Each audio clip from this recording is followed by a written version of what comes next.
હું થોડા અંતર્જ્ઞાનની વાત કરું. ચાલો કહું શા માટે. એની ઋણ બી ઘાત બરાબર 1/માં એની બી ઘાત થાય.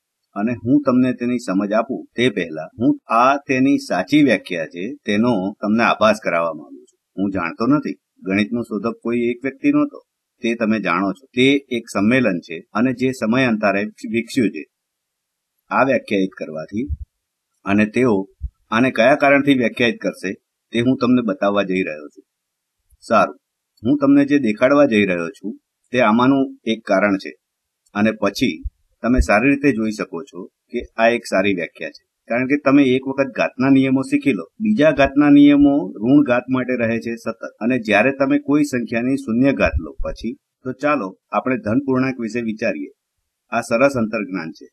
હું વિચારું તો ધન ઘાતો, તેથી મારી પાસે 1 વર્ગ ઘન એની 4 ઘાત છે. એની 1 ઘાત બરાબર કેટલા? એની 1 ઘાત આપણે કહી શકીએ. અને પછી તેનો વર્ગ મેળવવા શું કરીશું? આપણે એ વડે ગુણીશું, ખરું ને? વર્ગ એટલે ફક્ત a ગુણ્યા a. અને પછી તેનો ઘન આપણે શું કરીશું? આપણે ફરીથી a વડે ગુણીશું. અને પછી 4 ઘાત મેળવવા આપણે શું કરીશું?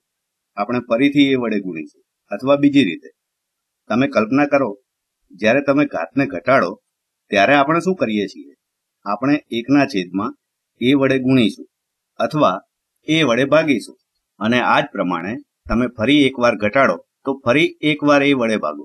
અને વર્ગમાંથી એની 1 ઘાત કરતા તમે a વડે ભાગો છો. તો ચાલો આપણે આ પ્રમાણે એની શૂન્ય ઘાત બરાબર કેટલા થાય? તો પહેલા અઘરો દાખલો. તો એની શૂન્ય ઘાત તો તમે શોધ કરી, ગણિતની શોધમાં હતા. અને તમારે તે વ્યાખ્યાયિત કરવાનું છે કે એની શૂન્ય ઘાતની કિંમત શું થાય. અને તમે જાણો છો તે કદાચ 17, તે કદાચ પાઈ હશે. હું નથી જાણતો. એની શૂન્ય ઘાત બરાબર કેટલા થાય તે તમારા પર મૂકું છું. પણ જો એની શૂન્ય ઘાતને આ રીતે આગળ કરીશું તો તે કામ કરશે નહીં. અહીં તમે દરેક વખતે જે ઘટાડો છો ત્યારે તેને a વડે ભાગો છો, ખરું ને?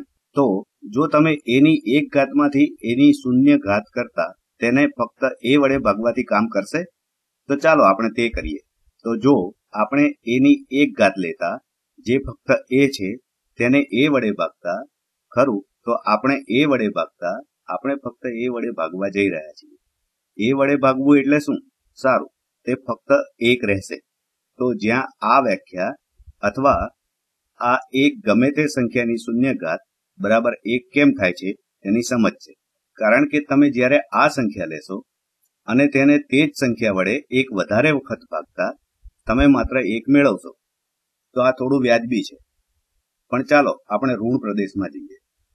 તો એને ઋણ 1 ઘાત બરાબર કેટલા થશે? સારું, ફરી એક વખત જો આપણે આ રીતથી, જ્યાં દરેક વખતે આપણે એની ઘાતને ઘટાડવા તેને a વડે ભાગીએ છીએ, તો ચાલો ફરી એકવાર a વડે ભાગીએ.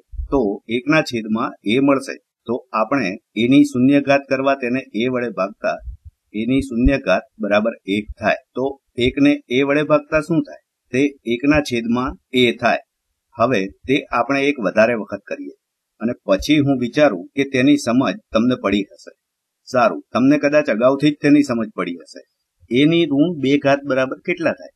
સારું, આપણે ઈચ્છીએ, તમે જાણો છો, આ રીતે બદલવી તે મૂર્ખામી છે. દરેક વખતે આપણે ઘાતને ઘટાડવા આપણે a વડે ભાગીએ છીએ. તો એની ઋણ 1, એની ઋણ 2 ઘાત એમ આગળ વધતા ચાલો ફરીથી a વડે ભાગીએ. અને આપણે શું મેળવીશું? જો તમે 1/a લેતા અને a વડે ભાગતા તમને 1/a વર્ગ મળશે. અને તમે જો આ પ્રમાણે ડાબી બાજુ આગળ જશો તો તમને એની ઋણ b બરાબર 1/a b ઘાત મળશે. આશા રાખું છું કે તે તમને આવું શા માટે થાય છે તેની સમજ આપશે. સારું, સૌ પ્રથમ તમે જાણો છો મોટું રહસ્ય શું છે. તમે જાણો છો કોઈ સંખ્યાની શૂન્ય ઘાત બરાબર શા માટે 1 થાય? સૌ પ્રથમ આપણે એક વાત યાદ રાખો કે આ માત્ર વ્યાખ્યા જ છે. કોઈકે આ નક્કી કર્યું છે કે તેના બરાબર 1 થશે, પણ તેની પાસે ખાસ કારણ હતું અને તેના આ કારણોથી જ આ રીતે કામ કરે છે. અને આ જ કારણસર ઋણ ઘાતને તેઓએ વ્યાખ્યાયિત કરી હશે. અને તેના વિશે અગત્યનું, જ્યારે તમે ઘાતનો ઘટાડો કરો છો ત્યારે a વડે ભાગો છો, અથવા જ્યારે તમે ઘાતને વધારો ત્યારે a વડે ગુણો છો.